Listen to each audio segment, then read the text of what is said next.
এনায়েতুল্লাহ আব্বাসী সাহেব জৈনপুরী 12টা থেকে 1টার ভিতরে ইনশাল্লাহ আমাদের ওখানে আগমন করবেন। এখন আমরা যেখানে দাঁড়ানো আছি এই জায়গাতেই হেলিকপ্টার ল্যান্ড হবে।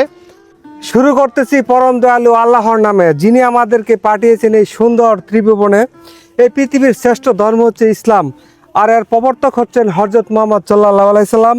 তিনি মক্কার কুরাইশ বংশে 570 খ্রিস্টাব্দে জন্মগ্রহণ করেন এবং 630 খ্রিস্টাব্দে মৃত্যুবরণ করেন।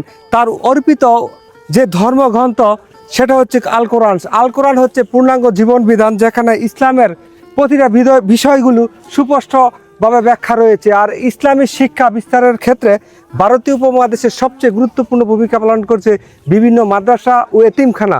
ঠিক তেমনিভাবে দরবেশের কান্দা একটি এতিমখানা মাদ্রাসা রয়েছে, যেখানে ওয়াজ করার জন্য আসবেন বাংলাদেশের অন্যতম একজন সুবিখ্যাত ওয়াজ কর্নেওয়ালা ডক্টর এনায়েতুল্লাহ আব্বাসী সাহেব, যিনি জৈনপুরের পীর সাহেব।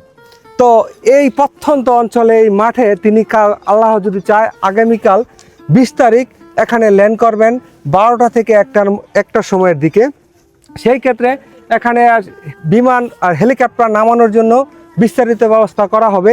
তো এই বিষয়ে আমি জানতে চাইবো অত্র মাদ্রাসারই হুজুর। আসসালামু আলাইকুম। ওয়ালাইকুম আসসালাম ওয়া রাহমাতুল্লাহি ওয়া বারাকাতুহু। আপনি যদি আপনার পরিচয়টা একটু দিতেন আমাদেরকে।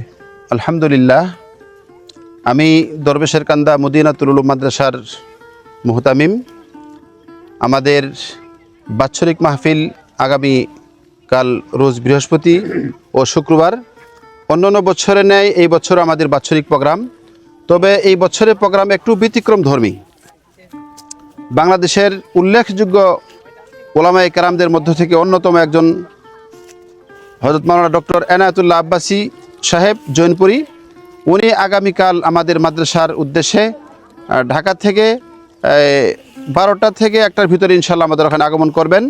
এখন আমরা যেখানে দাঁড়ানো আছি এই জায়গাতেই হেলিকপ্টার ল্যান্ড হবে এবং ধর্মপ্রাণ মুসলমান ভাইয়েরা যারা এখানে আসবেন ওনারা হুজুরের বয়ান শুনবেন।